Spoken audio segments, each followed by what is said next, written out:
ఆరోగ్యం ఊరికే రాదు, అవగాహనతోనే వస్తుంది అనేటటువంటిది సిద్ధాంతం నాదైతే, ఆ ఆరోగ్యం అనేటటువంటిది సెల్‌తోనే మొదలవుద్ది అన్న సిద్ధాంతం డాక్టర్ రవి గారిది. ఇప్పుడు ఆయన మాటల్లో తెలుసుకుందాం. సెల్ హెల్త్ అంటే ఏంటి? సెల్ మెటబాలిక్ డైట్ అంటే ఏంటి? అన్న విషయాల్ని తెలుసుకుందాం. ఎందుకనంటే అవగాహన పెంచుకోవాలి అనేటటువంటిది ఒక సిద్ధాంతం అయితే, ఆ అవగాహన సెల్‌తో మొదలవ్వాలి అన్నటువంటి సంకల్పం ఆయనది. చూద్దాం. మన సిద్ధాంతానికి, ఆయన సంకల్పానికి మధ్య ఉన్నటువంటి ఆ సెల్ మీద అవగాహన అనేటటువంటిది మీకెలా ఉపయోగపడుతుంది? అలాగే ఆ సెల్యులార్ యొక్క హెల్త్ ఏ విధంగా వస్తుంది అన్న విషయాల్ని తెలుసుకుందాం ఈరోజు. నమస్కారం అండి డాక్టర్ రవి గారు. నమస్కారం అండి. ఈ సెల్ మెటబాలిక్ డైట్ అని మీరు ఒక కొత్త రూపకల్పన చేశారు. అంటే మనిషికి సెల్ అనేటువంటిది బేసిక్ యూనిట్, అందరికీ తెలిసింది. అంటే మీ కాన్సెప్ట్లో వచ్చేసరికి ఈ యొక్క ఆరోగ్యం కూడా సెల్తోనే మొదలవుద్ది అన్న ఉద్దేశంతో ఈ సెల్ హెల్త్ అని పెట్టడం, గత 4-5 ఇయర్స్గా మీరు ఈ యొక్క సెల్ మెటబాలిక్ డైట్ని ప్రజల మధ్యకి తీసుకెళ్ళటం, ఎన్నో అనారోగ్య సమస్యలను తగ్గించడం అనేటువంటి జరుగుతుంది. ఈ సెల్ మెటబాలిక్ డైట్ అంటే ఏంటో చెప్పండి. శరీరం నిర్మితమైందే కొన్ని కోట్ల కణాలతో, సెల్స్తో అనేది మనం స్కూల్లో ఉన్నప్పుడే చదువుకున్నాం. ఆ కణాల ఆరోగ్యం కాపాడుకోవటం అనేది తప్పితే కొత్తగా మేము కనిపెట్టింది ఏమీ లేదు. ప్రివెంటివ్ హెల్త్ వైపు మనం అడుగులు వేద్దాం అనే ఉద్దేశంతో 4 సంవత్సరాలుగా ఆ దిశగా మనం ముందుకు వెళ్తున్నాం. ఆ ప్రివెంటివ్ హెల్త్ అంటే కణాల ఆరోగ్యం సరిగా ఉంచుకుంటూ, కణాలు తప్పుడు పనులు చేయకుండా, తప్పు చేయకుండా చూసుకుంటూ ఉండటమే లక్ష్యంగా పెట్టుకుని సెల్ హెల్త్ అనే క్లినిక్తో ఇది ముందుకు వచ్చాం. నేను ఎప్పుడు నమ్మే సిద్ధాంతం మీతో ఎన్నోసార్లు పంచుకున్నాను కూడా. వేల రకాల జబ్బుల పేర్లు చెబుతున్నారు, అన్ని రకాల జబ్బులు లేవు. ఉన్నది ఒకటే ఒక జబ్బు, సెల్ తప్పు చేయటం. Mall functioning of the cell is the only ailment. ఎక్కడ కణం తప్పు చేస్తుంటే ఆ ఆర్గన్ పేరు మీద ఒక జబ్బు పేరు కనిపెట్టేయటం చేస్తున్నారు తప్పితే, కణాలు సరిగా పనిచేయకపోవడం అనేది ఒక్కటే అనారోగ్యం తప్పితే వేరే అనారోగ్యం ఏమీ శరీరంలో లేదు అని పూర్తిగా నమ్ముతున్న వ్యక్తిగా నేను ఇదే మాటని యూరోపియన్ ఇంటర్నేషనల్ యూనివర్సిటీ వాళ్ళు నాకు న్యాచురోపతిలో పిహెచ్డి ఇచ్చినప్పుడు ఆ గ్లోబల్ డయాస్లో కూడా నేను ఇదే పదాన్ని ఇంగ్లీష్లో చెప్పాను. There are no thousands of ailments, there is only one disease, that is cell malfunction, and there are only 2 causes for that disease, that is deficiency and toxicity. అందవలసిన vitamins, minerals, enzymes, bioavailable nutrients అందకపోవటం, అందకూడని విష పదార్థాలు మితిమీరి అందటం వలన body టాక్సిక్గా మారిపోయి కణాలు జబ్బు కణాలుగా మారి తప్పుడు పనులు చేస్తూ ఆ మార్గంలో దాన్ని అరికట్టాలంటే బాడీని డీటాక్సిఫై చేయాలి. అట్లాగే అందవలసిన పోషక విలువలు అందవలసినంతగా అందించాలి. Immunity of the healthy cells ఎప్పుడూ తగ్గకుండా చూసుకోవడం, ఎక్కడన్నా సెల్ తప్పు చేస్తుంటే దాటి ఇమ్యూనిటీని పడేయటం, ఇదే ప్రాథమిక లక్ష్యంగా సెల్ హెల్త్ 4 సంవత్సరాలుగా ప్రయాణం చేస్తారు. Right sir. అంటే ఇక్కడ ఒక గొప్ప విషయం ఏంటంటే సెల్ టార్గెట్ చేశారు. అంటే చాలా మంది ఇవాళ మార్కెట్లో ఉన్న వాళ్ళందరూ కూడా వాళ్ళు ఏం చేస్తున్నారంటే ఒక డైటీషియన్లు గాను, న్యూట్రిషనిస్టులు గాను, ఒక డైట్ మేము చెప్తాము, మా డైట్ని ఫాలో అవ్వండి, మీకు ప్రాబ్లమ్స్ తగ్గుతాయి అన్న డిఫరెంట్గా చెప్తున్నారు. కాకపోతే అసలు ఈ డైట్ అనేటటువంటిదో లేకపోతే రోగం అనేటువంటిదో ఆర్గాన్కి సంబంధించింది కాదు, ఒక సెల్తో మొదలవుతుంది, ఒక సెల్ మాల్ ఫంక్షన్తో మొదలవుతుంది అన్న విషయాన్ని చక్కగా చెప్పారు. వాస్తవం కూడా అది. ఎందుకనంటే ఒక ఆరోగ్యంగా ఉన్నటువంటి సెల్లు అనారోగ్యం పాలు అవ్వడానికి గల కారణం ఏంటి?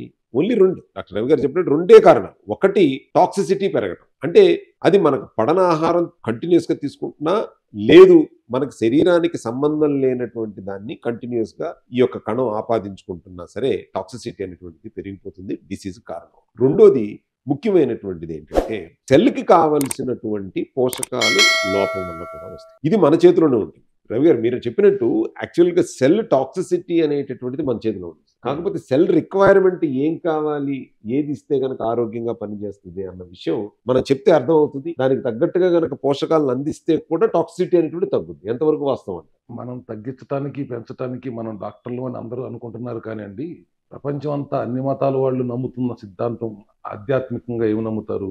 అందరిలోనూ దేవుడు ఉన్నాడని నమ్ముతారు. కనీసం చిన్నది ఎందుకు మర్చిపోతున్నారు? శరీరంలో డాక్టర్ కూడా ఉన్నాడని.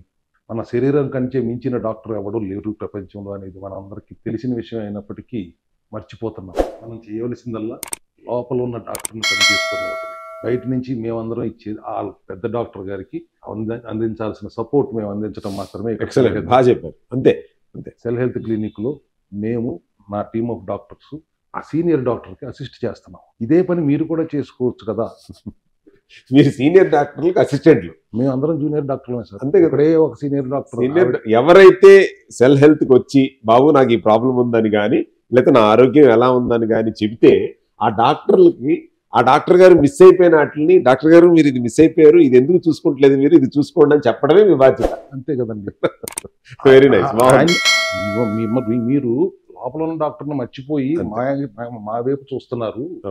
మీరు మీలో ఉన్న డాక్టర్కి పని చేసుకునేవాడు చాలు అనేది మా సెల్ హెల్త్ సిద్ధాంతం. అంటే ఆ డాక్టర్ని మీరు పరిచయం చేస్తున్నారు, వాళ్ళ డాక్టర్ని వాళ్ళకి పరిచయం చేస్తున్నారు, గుర్తు చేస్తున్నారు. అదే గుర్తు చేయటం అందరికి నాలో దేవుడు ఉన్నాడు, ఆత్మ, పరమాత్మ, జీవాత్మ, ఇవన్నీ పక్కగా అందరూ ఫాలో అవుతారు. అది స్పిరిచువాలిటీ. అది స్పిరిచువాలిటీ కాబట్టి దాని మీద ఇంట్రెస్ట్ చూపిస్తున్నారు. హెల్త్ ఆరోగ్యం మీకు ఇంకో విషయం తెలుసా డాక్టర్ గారు, వాళ్ళు హెల్త్ పాడైపోయిన తర్వాత వాళ్ళలో డాక్టర్ ఉన్నాడన్న విషయం మర్చిపోయి భగవంతుడిని తిడతారు మళ్ళీ. ఏమని, నేను ఏ పాపం చేశానో నాకే ఎలా జరిగింది అని చెప్తారు. ఎందుకని వాళ్ళు ఇప్పుడు వీళ్ళ కోసం అని చెప్పి 15 ఏళ్ళు 20 ఏళ్ళు ఖర్చు పెట్టి కోట్లు ఖర్చు పెట్టి నేను సూపర్ స్పెషాలిటీ హాస్పిటల్ అన్ని పెట్టి ఎదురు చూస్తున్నాం. లోపల ఉన్న డాక్టర్ని మర్చిపోయి మా ఇంక చూస్తున్నారు కాబట్టి అట్లా వద్దు బాబు, ఉన్నది ఒకటే జబ్బు, మీ డాక్టర్ చూసుకుంటాడు, ఆయనకు కావాల్సిన విటమిన్స్, మినరల్స్, ఎంజైమ్స్ అందించండి చాలు. తినకూడని విష పదార్థాలు, ఈ జంక్ ఫుడ్లు తినబాకండి.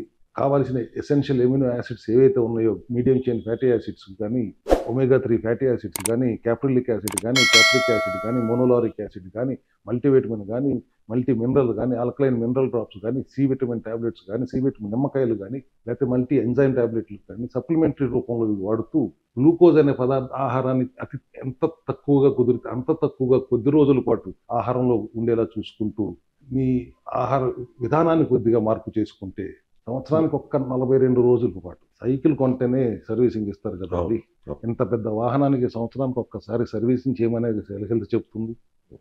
అది కూడా 21 రోజులకు ఒకసారి బాడీలో మెటబాలిజం మారుతుంది. ఏదైనా 2 మెటబాలిక్ చేంజెస్ వచ్చే వరకు చేస్తే రిజల్ట్ ఉంటుంది అనేది సైన్స్ చెప్తుంది. ఇప్పుడు ఆయుర్వేదంలో కూడా వాళ్ళు అదే చెప్తారు, కాకపోతే దాన్ని వాళ్ళు స్పిరిచువల్ గా దాన్ని ఇప్పుడు మూఢనమ్మకంగా మార్చేశారేమో. మండలం దీక్షని హిందువులు, రోజా అని ముస్లింస్, ఈస్టర్ ఫాస్టింగ్ అని క్రిస్టియన్స్ అందరూ కనీసం దేవుడు భయపడన్నా చేస్తారని మార్చుంటారేమో నాకు అనిపిస్తుంది. వాస్తవం, అది వాస్తవం. కాకపోతే ఏంటంటే ఇప్పుడు మోడర్న్ ఇది వచ్చేసరికి అదేదో మూఢనమ్మకం అనేటటువంటి దాంట్లోకి వెళ్ళిపోయారు. అది వాళ్ళ హెల్త్ కి సంబంధించిందన్న విషయం మర్చిపోయారు. డీటాక్స్ చేసుకోండి. ఆహారం అమ్మేవాళ్ళు కూడా ఫ్లేవర్కి, టేస్ట్కి చూస్తున్నారు కానీ న్యూట్రిషన్ వాల్యూ చూడట్లేదు. సైన్స్ కూడా దాని న్యూట్రిషన్ మీద మ్యూట్గా ఉంటుంది, ఏమి మాట్లాడట్లేదు. మనల్ని మనం ఎడ్యుకేట్ చేసుకోము, మన పిల్లల్ని ఎడ్యుకేట్ చేయము న్యూట్రిషన్ మీద. మార్కెట్లో దొరికే జంక్ తింటాము, సైన్స్ కూడా న్యూట్రిషన్ గురించి మాట్లాడదు. ఇంత పెద్ద వాయిడ్ ఏర్పడింది. ఆ వాయిడ్ని భర్తీ చేయటమే సెల్ హెల్త్ లక్ష్యంగా పెట్టుకుంది. అంటే మీ కాన్సెప్ట్ కూడా ఇప్పుడు it is not a business kind of thing. మీరు వాళ్ళలో జరిగేటటువంటి మార్పులు మీరు చక్కగా, అంటే సైంటిఫికల్గా కూడా ఒక చక్కగా అందమైనటువంటి ఎక్స్ప్లెనేషన్. ఇప్పుడు ఒక మండలం పాటు కనుక మనం ఫాలో అయితే కనుక దాంట్లో ప్రతి 21 రోజులకి ఒక రకమైనటువంటి బయాలజికల్ చేంజెస్ అనేటువంటి వస్తూ ఉంటాయి. ఆ బయాలజికల్ చేంజెస్లో కొన్ని రకాలైనటువంటి నిజంగా వాస్తవంగా ఆహార పదార్థాలు పడకపోవచ్చు, తినకుండా ఉండటమే మంచిది. ఫుడ్ అలర్జీస్ అని అంటాం. సరే నాకు పొట్లకాయ తింటే ఎలా ఉంటుంది, అది కూడా మనం తెలుసుకోవాల్సింది చాలా ఇంపార్టెంట్. అంటే 400 BC కాలం నాడే హిప్పోక్రటిస్ అనే అతను ఫుడ్ ఈజ్ యువర్ మెడిసిన్ అని ఒక మంచి కాన్సెప్ట్ని చెప్పారు. 400 BC టైంలో చెప్పారు. అంటే రియల్గా ఈ సందర్భంలో నేను ఒకటి చెప్పాల్సింది సార్, మీరు ఇంత చక్కటి ఎక్స్ప్లెనేషన్ ఇచ్చారు. అసలు వాట్ ఈస్ ఎ డాక్టర్ అంటే ఏంటో తెలుసా సార్ మీకు? 400 BC కాలం నాడు వాళ్ళు ఇచ్చినటువంటి ఒక ఎక్స్ప్లెనేషన్ డాక్టర్కి, what to eat, what not to eat అని చెప్పేవాడే వైద్యుడు అని చెప్పారు. అదే డెఫినేషన్ ఓల్డ్ గ్రంథాల్లో ఉన్నది, అదే డెఫినేషన్. అంటే మనం ఎవరైతే కనుక పురోహితులు అంటున్నాం, మనం ఒక పురానికి హితం చెప్పేవాడు పురోహితుడు అంటారు. అంటే పురోహితుడు అంటే పూజలు చేసేవాళ్లే కాదు, అంటే ఆ ఊర్లో మంచి చెడ్డలు ఇలా కాదు, మీరు ఇలా తినండి, ఇలా ఉండండి, ఇలా కాదు, ఇలా చేయండి అని చెప్పేవాళ్ళని పురోహితుడు. పురానికి హితం చెప్పేవాళ్ళు పురోహితుడు. అలాగే డాక్టర్ కూడా వైద్యుడు ఎందుకు అయ్యాడు అని అంటే రోగం రాకుండా చూడడానికో, లేదా రోగం వచ్చిన తర్వాత అరే బాబు ఇది తినకండి, ఇది తినండి, లేకపోతే ఇది తినండి. ఆయుర్వేదంలో ఏం చెప్పారు సార్? మాతాపిత కప్పాల్లోని ఇది తినండి, ఇది తినొద్దు, అదే కదా. వాట్ పీపుల్ని ఎడ్యుకేట్ చేయాలి డాక్టర్ అనేవాడు, what to eat, what not to eat. అంటే ఆ బాధ్యత మొత్తం ఒక 400 years బ్యాక్ వెళ్ళి ఆ యొక్క బాధ్యత సెల్ హెల్త్ తీసుకుందని మేము అనుకోవాలి. ఖచ్చితంగా అండి. ఏ విధానంలో ఏ మంచి ఉందో అన్నిటిని హోలిస్టిక్‌గా ఇంటిగ్రేట్ చేసి ప్రజలకు అందించాలనేది మా విధానం సార్. ఇక్కడ అలోపతికి ఎగనెస్ట్‌గా మాట్లాడతాము, ఆయుర్వేదిక్ ఎగనెస్ట్‌గా మాట్లాడతాము, న్యాచురోపతికి ఎగనెస్ట్‌గా మాట్లాడతాము. అటువంటి భావజాలాలు లేకుండా ఎమర్జెన్సీకి వచ్చిందంటే అలోపతికి ఎక్కడికి వెళ్తారంటే మీకు కాలు ఇరిగింది నా దగ్గరికి వస్తే నేనేం చేస్తాను? చేయలేము. హాస్పిటల్‌కి వెళ్ళాలి. గాడ్స్ అండి. ఇంకా మనం దాని నో డౌట్. ఆక్సిజన్ అందట్లేదు, గాలి అందట్లేదు, ఐసీయూకి వెళ్ళాలి, హాస్పిటల్‌కి వెళ్ళాలి, సర్జరీ చేయాలంటే హాస్పిటల్‌కి వెళ్ళాలి. అలోపతి మించిన వైద్యం ఏముంటుంది? కానీ అక్కడ దాకా రాకుండా చూసుకోవడానికి ఏం చేయాలనేది ముందుగా మనం జాగ్రత్తలు తీసుకుంటే ప్రివెంటివ్ హెల్త్ కేర్ అనేది కాన్సెప్ట్గా ముందుకు వెళ్ళాలండి. ప్రపంచం అంతా ప్రివెంటివ్ హెల్త్ కేర్ వైపు వెళ్తుంది. జబ్బు వచ్చిన తర్వాత జబ్బుతో ఫైట్ చేయటం కాదు. అది కూడా మీరు అక్కడ నేను కొద్దిగా విమర్శించాల్సిన అవసరం ఎందుకు వస్తుందంటే అల్లోపతిలో ఏది ఇచ్చినా కానీ సిమ్టమ్స్ని అడ్రస్ చేస్తారు కానీ రూట్ కాజ్ను వాళ్ళు అడ్రస్ చేయరు. జలుబు వచ్చింది మళ్ళీ జలుబు రాదా, జ్వరం వచ్చింది మళ్ళీ జ్వరం రాదా, ఒకసారి షుగర్ వచ్చింది జీవితాంతం షుగర్ ఉండాల్సిందే కదా, ఆ మందులు వాడాల్సిందే కదా, ఏ సమస్య వచ్చినా కూడా థైరాయిడ్ వచ్చింది ఆ చిన్న బిళ్ళే కదా జీవితాంతం వాడాలి కదా, ఎప్పటికీ క్యూర్ అనేది లేదు కదా. ఎందుకంటే వాళ్ళు సిమ్టమ్స్ ని అడ్రస్ చేస్తున్నారు, రూట్ కాజ్ ని అడ్రస్ చేయట్లేదు అనేది మా వాస్తవం అది. ఎందుకనంటే వాళ్ళు ఇప్పుడు ఒక సపోజ్ ఒక హార్ట్ స్పెషలిస్ట్ ఉన్నాడో, లేకపోతే ఒక పల్మాలజీ స్పెషలిస్ట్ ఉన్నాడో, లేకపోతే ఒక కిడ్నీ స్పెషలిస్ట్ ఉన్నాడంటే వాళ్ళకి అవగాహన మొత్తం ఇప్పుడు 100%లో 94% వాళ్ళ అవగాహన అంతా కూడా దాని మీద ఆ డిసీజ్ ని ప్రివెన్షన్ చేయటం, ఏ మెడిసిన్ ఎలా పనిచేస్తుంది, ఎలా ఉంటుంది అనే దాని మీదే అవగాహన 94%. ఎప్పుడైతే మీరు ఆల్టర్నేటివ్ థెరపీస్ ని లేదా ప్రివెంటివ్ కి వచ్చారో, మీరు ఒక హోలిస్టిక్ గా అన్ని రకాలైనటువంటి ఆల్టర్నేటివ్ మెడిసిన్స్ ని మీరు అప్లై చేశారు, అదేంటంటే రూట్ కాజ్ ని బేస్ చేస్తారు. వచ్చిన తర్వాత యాక్షన్ అది, ఇది మీది ప్రివెన్షన్. ఈ రెండింటికి అదే తేడా. రాకముందు తీసుకోవాల్సి, ఒకవేళ వచ్చినా కూడా మనం రూట్ కాజ్ ని అడ్రస్ చేద్దాం అనేది మా విధానం. ఎందుకంటే గ్లూకోజ్ మెటబాలిజం అనేది అద్భుతం. శరీరానికి ఎనర్జీ సోర్స్ గ్లూకోజే. ఎప్పుడైతే మన సెల్ తప్పు పని చేస్తుందో, మాల్ ఫంక్షనింగ్ సెల్స్ ఉన్నప్పుడు వాటికి మౌలిక ఆహారం 90% ఫుడ్ గ్లూకోజే ఉంటుంది. మీరు గ్లూకోజ్ పెట్టారంటే పిచ్చి కుక్క మాదిరి మొత్తం అదే తినేస్తుంది. ఆరోగ్యంగా ఉన్న కణాలకు ఆహారం అందనివ్వదు, అవి మల్టిప్లై అయిపోతూ స్ప్రెడ్ అయిపోతూ ఉంటుంది. అటువంటి సందర్భాల్లో ఆరోగ్య కణాలకి మీరు గ్లూకోజ్ పెట్టకపోయినా, ఫ్యాట్ పెట్టినా, ప్రోటీన్ పెట్టినా, ఫైబర్ పెట్టినా, ఏది పెట్టినా తినేసే వాటి పని చేసుకుంటూ వెళ్ళిపోతాయి. వాటి సమయం వచ్చినప్పుడు అవి తప్పుకుంటే కొత్తవి వస్తూ ఉంటాయి. రోగ కణాలకి గ్లూకోజ్ తప్పితే ఇంకొక ఆహారం లేదు 90%. అందుకని ఆరోగ్య కణాలు స్విచ్ ఆఫ్ అయిపోగలవు, గ్లూకోజ్ నుంచి వెంటనే కీటోన్స్లోకి మారిపోగలవు. కొద్ది రోజులు ఆ రోగ కణాలు చనిపోయే వరకు, ఆ ఇమ్యూనిటీ పడి సప్రెస్ అయ్యే వరకు కొద్ది రోజుల పాటు మనం ఈ గ్లూకోజ్ మెటబాలిజం నుంచి షిఫ్ట్ అవుదాము, మళ్ళీ తర్వాత గ్లూకోజ్ మెటబాలిజంలోకి వద్దాము. 100% గ్లూకోజ్ పెట్టకుండా ఉండగలను అనేది మిథ్య, అది వరకు తప్పండి. ఎవరో కూరగాయల్లో కూడా ఉంటుంది గ్లూకోజ్, కావాలి కూడా సార్, బాడీకి ఎసెన్షియల్ కూడా కదా. అయితే కామన్ మ్యాన్కి అర్థమయ్యే భాషలో అయితే రోజుకు ఒక సింగిల్ ఇడ్లీ పెడితే ఒక సింగిల్ ఇడ్లీతో ఎన్ని రోజులు బతకగలరు మీరు? అలా అన్న కనీసం వాటి ఇమ్యూనిటీని పడేస్తామని మా ప్రయత్నం చేస్తాం. గ్లూటామిన్ ఇన్హిబిట్ చేయాలి, గ్లూకోజ్ని ఇన్హిబిట్ చేయాలి. రెండు పూర్తిగా ఇన్హిబిట్ చేసామా శరీరం తట్టుకోలేదు. ఆరోగ్య కణాలకు కూడా అవసరం. సో ఎంతవరకు కుదురుతుంది అంతవరకు ఫస్ట్ పెడదాం అనేది సెల్ హెల్త్ సిద్ధాంతం సార్. సార్ ఇంకొకటి, యాక్చువల్గా మనం మార్కెట్లో చూస్తున్నప్పుడు చాలా మంది న్యూట్రిషనిస్టులు, డైటీషియన్లు మేము చెప్పిందే తినాలి, మేము చెప్పినట్టే చేయాలి అన్నటువంటి ఒక విధానాన్ని క్రియేట్ చేసేసి, నేను ఆయన దగ్గరికి వెళ్ళాను, వెయిట్ దగ్గర ఆయన దగ్గరికి వెళ్ళాను, వాళ్ళ ప్రాబ్లం తగ్గింది అని అంటున్నారు. ఇప్పుడు వాళ్ళకి సెల్ హెల్త్కి డిఫరెన్స్ ఏంటి అంటే, సెల్ హెల్త్కి వచ్చిన వాళ్ళు నాకు ఇష్టం వచ్చినట్టు నేను తినొచ్చా తినకూడదు అంటే, నేను ప్రాబ్లం గురించి మాట్లాడలేదు. డిసీజ్ వచ్చినప్పుడు ఎట్లాగో మీరు నాలో ఉన్న డాక్టర్ నాకు పరిచయం చేస్తారు, ఆయన చెప్పినట్టు నేను వినాలి, లేకపోతే రోగం ముదురుద్ది నాకు తెలుసు. ఒకవేళ ప్రివెంటివ్ హెల్త్ పాయింట్ ఆఫ్ వ్యూలో మీ దగ్గరికి వస్తే మీరు అది తినకండి ఇది తినకండి అని మమ్మల్ని రెస్ట్రిక్ట్ చేస్తారా, లేకపోతే మాకు కావాల్సిన దాని మీద మీరు ఎడ్యుకేట్ చేస్తూ ఉంటారా? అంటే వెయిట్ మేనేజ్మెంట్ పాయింట్ ఆఫ్ వ్యూలో కానీ ఇంకోటి.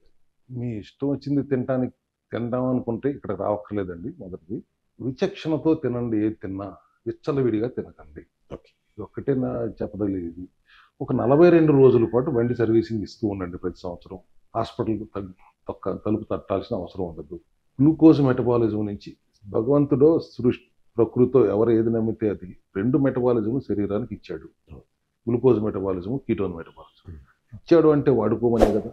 ఎప్పుడైనా గ్లూకోజ్ మెటబాలిజంలో ఇబ్బంది వచ్చినప్పుడు కొద్ది రోజుల పాటు కీటోన్ మెటబాలిజంలోకి మీ షిఫ్ట్ చేసుకుని ఒక 40 రోజులు 42 రోజులు హాయిగా ఆ మెటబాలిజం వాడుకోండి. మళ్ళీ తిరిగి వచ్చి గ్లూకోజ్ మెటబాలిజం వాడుకొని విచక్షణతో విచ్చలవిడిగా కాదు. జనరల్ పవర్ లాగా పవర్ లేనప్పుడు జనరేటర్ స్విచ్ ఆన్ అవ్వాలి, అంతే. పవర్ వచ్చినప్పుడు దీనికి స్విచ్ ఆన్ అవ్వాలి. రెండు కార్లో బ్యాటరీ ఉంటుంది, డీజిల్ ఉంటుంది. ఆ. బ్యాటరీ షిఫ్ట్ అవ్వండి, మళ్ళీ తర్వాత డీజిల్ మార్చుకోవచ్చు. మెటబాలిజం మార్చుకోవడం అనే కాన్సెప్ట్ చెప్తే విచ్చలవిడిగా జంక్ ఫుడ్ తినమని సెల్ హెల్త్లోకి వస్తే చెప్తామండి, చెప్పకూడదు కదా. గ్లూకోజ్ సాధ్యమైనంత వరకు ఒక మండలం దీక్ష గ్లూకోజ్ తినబాకండి. రోగం వచ్చింది అనుకోండి, అప్పుడు అట్లాగూ తప్పదు, మేము చెప్పింది చేయాల్సింది మీరు. రోగ కణాలు ఆరోగ్య కణాల కంటే ఎక్కువ మోతాదు గ్లూకోజ్ అవసరం ఉంటుంది వాటికి. లవింగ్ ఎందుకంటే 100 రెట్లు ఎక్కువ, 200 రెట్లు కూడా ఎక్కువ గ్లూకోజ్ అవసరం ఉంటుంది. ఎందుకంటే గ్లూకోజ్ రోగ కణం ఎనర్జీగా మార్చుకునే విధానం కొద్దిగా కన్వెన్షనల్, గ్లైకాలసిస్ అంటాం, చాలా కన్వెన్షనల్ మెథడ్లో వాడుతుంది కాబట్టి ఎక్కువ గ్లూకోజ్ అవసరం ఉంటుంది. కాబట్టి అంత గ్లూకోజ్ ఎట్లాగో ఇవ్వము కాబట్టి వాటి ఇమ్యూనిటీ పడిపోతుంది. జబ్బు వచ్చినప్పుడు అది జబ్బు రాకుండా చూసుకోవడానికి మండలం దీక్ష ఒక 42 days ఇన్ ఇయర్ బండి సర్వీస్ అంతే. బేసిక్గా మీరు చెప్పేది సర్వీస్. ఓకే, సో ఇప్పుడు మీ సెల్ హెల్త్ మెటబాలిక్ డైట్ గురించి ఒకసారి చెప్పండి. అంటే ఇది చేయటం వల్ల సో ఏమేమి ప్రివెంట్ చేసుకోవచ్చు, లేకపోతే ఎటువంటి వాళ్ళు వస్తే బాగుంటుంది? Cellular metabolic diet program, CMD program ఏదైతే ఉందో దీని బేసిస్ మొత్తం నేను మీకు ఇందాక చెప్పిన లాజిక్కే. ఒకటే జబ్బు, 2 కారణాలు. ఆ బ్యాలెన్స్ చేసే క్రమంలోనే ఈ సెల్యులార్ మెటబాలిక్ డైట్ వచ్చిందండి. ఏ డిసీజెస్ ఆర్ లేదా ఏటువంటి రకాలైనటువంటి వ్యాధుల్ని దీన్ని అడ్రస్ చేయగలుగుతుందంట? మళ్ళీ నేను అక్కడికే వస్తున్నాను. ఉన్నది ఒకటే జబ్బు, ఒకటే వ్యాధులు లేవు, ఒకటే వ్యాధి ఉంది. అది ఎక్కడ ఏ భాగంలో ఉన్నది అనేది ఇమ్మెటీరియల్ కదా.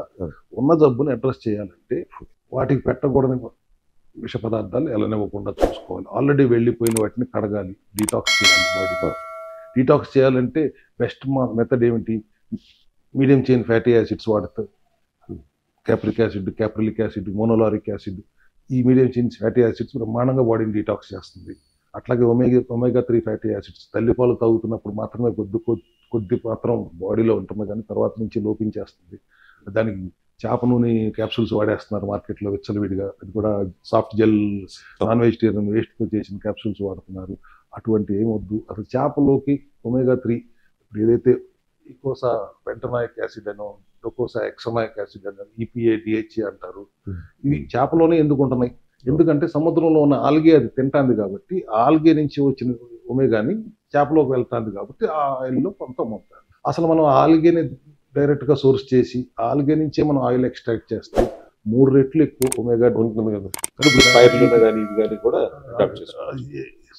స్పైరులినాలో కూడా ఒమేగా ఉంటుంది, బట్ సముద్రంలో ఎక్కువ ప్యూర్ ఆల్గే ఉంటుంది కాబట్టి సముద్రం నుంచి ఆల్గే తీసుకుంటే 3 రెట్లు ఈపీఏ, డిహెచ్ఏ ఉంటుంది. It is very good for health. Cardiovascular కానీ, బ్రెయిన్ ఇన్ఫ్లమేషన్ కానీ, నరాలకి, బోన్స్కి ఎన్ని కూడా.